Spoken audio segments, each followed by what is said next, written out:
Pour vous, qu'est-ce qui caractérise les fake news? Alors, de façon très synthétique, c'est une fausse information qui n'est pas cautionnée par les autorités. Uniquement ça? Oui. Et qu'il s'agit de parler de l'action de la France ou de l'actualité de nos voisins, je pense aussi bien nos voisins britanniques que nos voisins espagnols, les médias français ont une claire intention d'influencer l'opinion publique. Mais pas forcément en déformant sciemment la réalité. La plupart du temps, en notant une partie de la réalité. Je ne mettrai pas au même niveau Russia Today, qui est un média international, avec par exemple France 24. J'invite les auditeurs à s'amuser d'aller sur Russia Today France et de taper Poutine corruption et de trouver un article à charge. Vous n'en trouverez pas. Par contre, vous allez sur France 24, vous tapez, je sais pas moi, Hollande, Sarkozy, ou je sais pas, le dernier député qui a eu un problème en justice de la République en marche, vous trouverez des articles dessus. Donc tout ne se vaut pas. Il y a des acteurs qui, eux, ont véritablement un agenda de propagande et ils utilisent notamment les réseaux sociaux pour essayer d'influencer notamment les lecteurs en France ou ailleurs. Fabrice Ebelgoin? Ah oui, c'est vrai que France 24 est un modèle du genre. Ceci dit, c'est pas un média destiné aux Français, c'est un média destiné à l'étranger. Si on prend des médias comme BFM, on se rapproche quand même assez de Russia Today, sous un angle totalement différent. Mais c'est pas non plus un exemple de journalisme. On a des médias qui, en France comme ailleurs, ont des angles et font des impasses complètes sur tout un tas d'informations.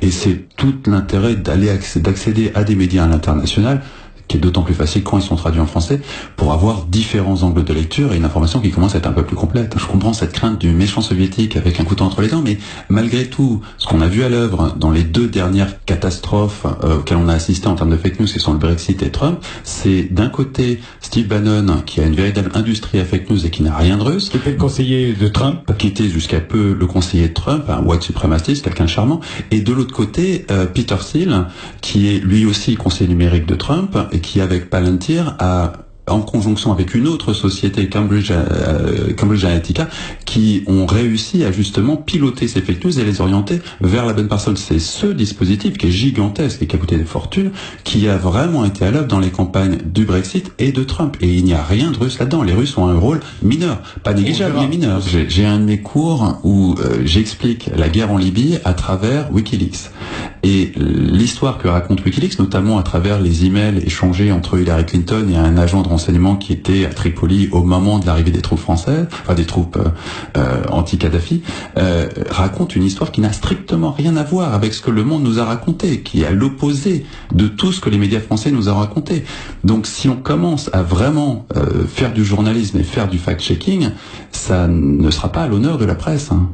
Si vous vous souvenez bien, à l'époque, on avait chanté les louanges de ces fameux journalistes citoyens libyens qui informaient les médias occidentaux sur la situation. Il s'est avéré, à la suite d'une fuite d'informations, que ces journalistes citoyens étaient une opération d'astroturfing menée par l'armée américaine. L'astroturfing, vous l'avez dit aux jeunes, en gros, c'est le faux gazon. Hein. Le faux gazon, c'est-à-dire grosso modo des faux journalistes citoyens qui en fait étaient une opération de ce qu'on appelle de psyops de l'armée américaine destinée à faire de l'intox. Il y avait quand même quelques Libyens qui devaient bien envoyer quelques informations quand même. Écoutez, celles qui sont remontées, je me souviens qu'à l'époque la BBC avait un service qui faisait du debunking très efficace et qui remarquait que les informations qui remontaient, notamment en matière de vidéo, les gens qui parlaient sur les vidéos n'avaient pas du tout un accent libyen.